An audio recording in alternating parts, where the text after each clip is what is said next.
À Runan, dans les Côtes-d'Armor en Bretagne, se trouve une remarquable église dont les origines remontent aux Templiers.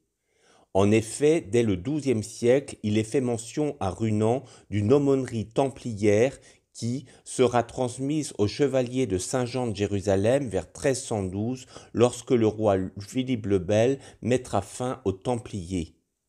Ces chevaliers sont particulièrement chargés d'accompagner les pèlerins bretons vers la Terre Sainte.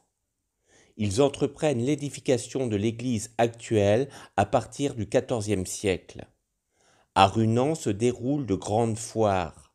En outre, l'église devient un lieu de pèlerinage important à Notre-Dame de Miséricorde. On y vient de très loin et on s'y arrête pour prier en se rendant en pèlerinage à Tréguier. Les ducs et duchesses de Bretagne encouragent cette dévotion en faisant des donations à l'église.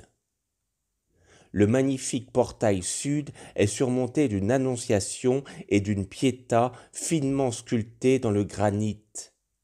Notons ici la présence des armoiries des ducs de Bretagne.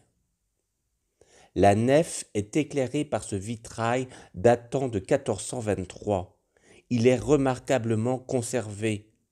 On retrouve ici les armoiries des grandes familles locales et celles des ducs de Bretagne. Dans le transept nord, l'autel dédié à Notre-Dame de l'Agonie ou de la Bonne Mort est surmonté de ce tableau présentant un mort entouré d'un prêtre et de sa famille. Un ange montre le ciel où le Christ et sa mère attendent le défunt.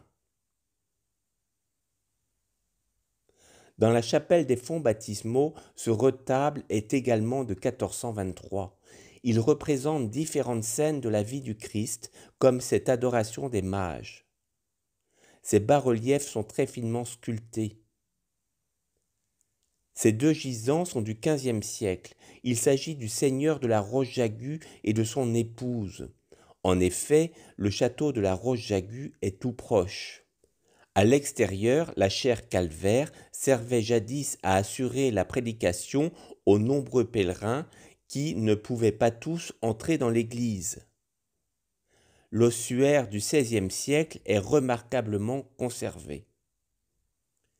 L'église de Runan, complétée de la chaire calvaire et de l'ossuaire, forme un admirable enclos paroissial dans les Côtes-d'Armor.